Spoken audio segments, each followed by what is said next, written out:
Yummy. Shalom, shalom. Shabbat shalom. What is this word hesed that is so different from all these things that's happening in the world today, going back 4,000 years ago to this word hesed, the virtue that seems lost. Is it love? Is it faithfulness? Is it loyalty? Is it a virtue? And what were you saying, Anna? What is this word? Devotion. Maybe all of these, some of these. I want you to turn your Bibles to Ruth chapter 4, verses 17, and we are taping, and we're saying, Ruth chapter 4, I want you to highlight, and it says that, what does it say? Verse 17, Michelle, it says they call his name. There is a son born to Naomi, and they called his name Obed. And Obed is the father of? Jesse. And Jesse is the father of? David. David. And David is the father of? Now this is the genealogy of Perez. Perez begot Hezron. Perez. And Perez begat Hezron. And Hezron begot Ram. Ram. And Ram begot Amminadab. Aminadab. And Amminadab begot Nashon. Nashon. And Nashon begot Salmon. Begat Salmon. Salmon begot Boaz. Boaz. Boaz begot Obed. Boaz begat Obed. Obed begot Jesse. Jesse. And Jesse begot David. David. And before that you got in the book of Matthew chapter 1 verse 17. Anna, what does it say?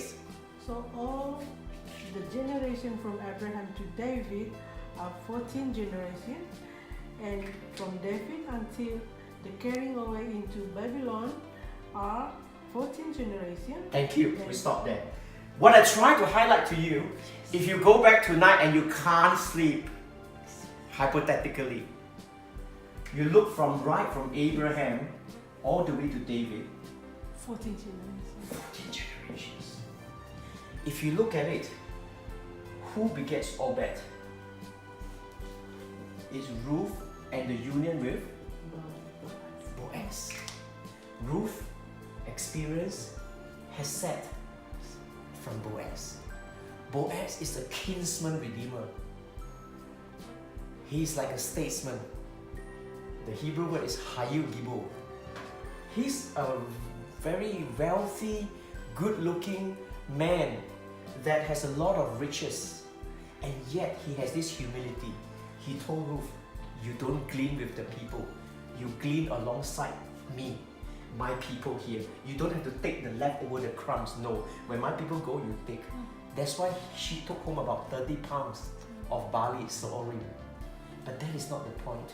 The point is this, that God is so faithful. Ruth is a Moabite. You know, Moabite are people from the rubbish dump. They are like in India, the castaway of the lowest caste. And yet she experienced hesed from Boaz. And she, because of her union with Boaz, gave birth to Obed, gave birth to Jesse, gave birth to David. King David's father is Jesse, grandfather is Obed, and great-grandfather is Boaz, and great-grandmother is Ruth. How lavish, how exciting, how wonderful, pala is the Hebrew word for wonderful, that we can have someone from the rubbish dump who says, no, Naomi, my mother-in-law, I will follow you. Where you go, I go. Where you dwell, I dwell. Your people will be my people. Your God will be my God. In Ruth chapter 1, verse 16 and 17, when you begin to understand that, you begin to understand Psalms chapter 23. No wonder the grandson or the great-great-great-grandson says, Aktov wahesed, yidifuni ko yimehayai. Surely goodness and mercy will follow after me. If he can follow after my great-grandmother Ruth all the way from the rubbish dump to the fields of barley, and she experienced hesed. Oh, how can it not follow into me? How can it not follow into my generations? When you look at it forward again, 1,500 years later in the genealogy in Matthew, Matthew knew all these things. No wonder he says, oh my God, you look at it from Abraham to David, it's that 14 generations. That is the grace of God. David, the number is 14. Even his name, God has no mistake in terms of time, in terms of loyalty. So to sum it all up, hesed is a steadfast love, That love with commitment. It is not just a Tinder love. It is a steadfast love that follows you, that hounds you. It's like when you're stuck in Iraq and you're a sniper and it says, Houston, I've got a problem, and the planes are coming to rescue you. Because of his blood covenant, everything about your weakness, he takes it and he takes on your enemies.